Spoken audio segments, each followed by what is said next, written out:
Naunsa naman ning uwan nga wala man ning undang. Ay Ginoo pandangan at tawon kay daghanan gipang baha. Ngayong adlaw diha untag safe ra mo diha dapita. Bisa kusog kayo uwan no ni gawas gihapon ko kay basig mapas mo mi diri wa may makaon. Lami ragud kayo magsigigilata karong panahona kay kusog kayo uwan nya bugnaw. Anya kay lami man pud magkaon-kaon samtang naakara sa sulod sa balay nagilahilata. Mao nang naggrocery sa taldiring dapita no maayo kay nakadawat ko sa toking ning gihatag ni BBM. Charis. Pwede na siguro to ani mga usa ka semana dili magawas-gawas no. Kaya mga kapira gud ni gata sa mga bata o mga tinapay aron dili yung gutom dire kay gamay dilata nya gamay karne aron nami maluto-luto sudan-sudan gamay igo lang jud namo pang usa ka semana pero ang mga bata dili man nimo pwede tipiron sa mga pagkaon pang merinda mao na akong gidagan mga pagkaon pang merinda nila ang duha salamat sa Ginoo no kay makaggrocery na jud tag dili swipe sa credit card sa atong igagaw charis.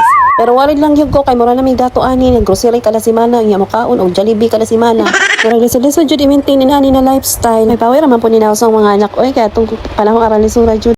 Dili jud ko maka-stock direk pagkaon diri sa balay. Manang maning kamot jud ta ani kay aron makapalit sa mga kinahanglanon. Pero og dili na nang kaya sa budget oy maka-adjust naman gyapon mi kay nasanay naman mi sa una nga walang wala gyud kay normal lang naman lang magkalisod oy. Ang importante mangita jud tag paagi para mabuhi ta. Pero dili lang jud na maiwasan na daghayon na hulaon oy kay daghan magugsig pangayo na ho.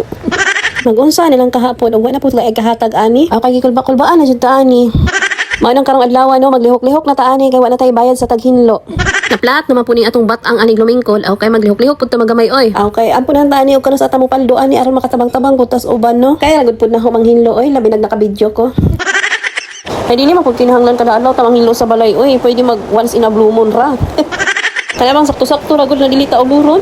Unsa pa ning balaya nga dili man ni mahugtag kalat oy. Lura man ang tami diri nya kalat namo pang napulo ka tawo man. Hindi man nakaka-aesthetic tong mga manners namin day oy, pambukid man. Medyo aesthetic na bayaning balaya nya ag namuyo kay gikan mag-squatter. Hindi pa rin to magsilbi sa amin ang aesthetic na bahay oy. Kadugayan mahimo ra man ning bahay sa wakwak. Oy, may na lamang nakasuway ta ginaning kinabuhi na huruhayahay magamay. Kay even in my imagination, no? Hindi ko talaga inisip dahil na magkaroon ako ng ganitong bahay dahil na aesthetics.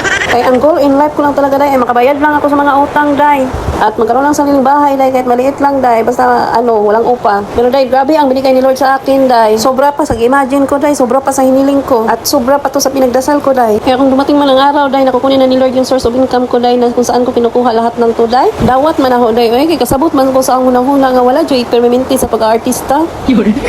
Basta hatagan lang yung healthy na panglawas no. Ug way mahimong malatian ang tibok natong pamilya. Okay ra day oy. Pero gisorbol gud na ho day nga dili na ta mo balik sa zero day oy. Ampingan jud ako maayo kwarta day kay dili lalim mawad-an. Kay wala ra bay willing mutabang nato day bisag atong pamilya mao nang maningkamot jud tag maayo. Sa mga housewife diha no nga minimum ra kita sa ilang bana. Mangita mo paagi oy nga mahika-himo po mong inyong sariling kwarta. Kay kanang kita sa atong bana no igo-igo ra jud ta na makakaon. Kaya kay daghan bayad ta kinahanglanon sa kinabuhi unya napay mga bayranan mao nang magkada utang-utang jud ta. Pero mabubuhay pa rin naman tayo pero wala nga lang kabuhay-buhay. Pero dahil napansin mo ang ahong carpet dahil, o diba, makapal siya dahil at yayamanin dahil aesthetics ang itsura dahil, nasa comment section ang link.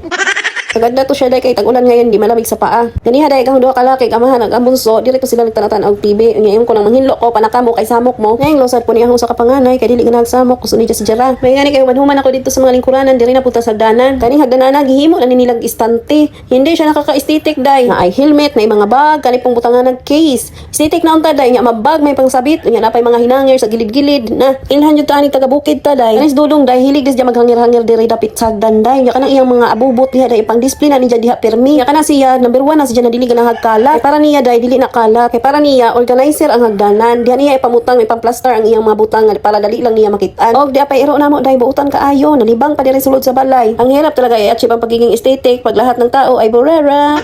Og diri lang ko to batong video dahil sunod na lamang po ako gihanap pud ta mag-vlog.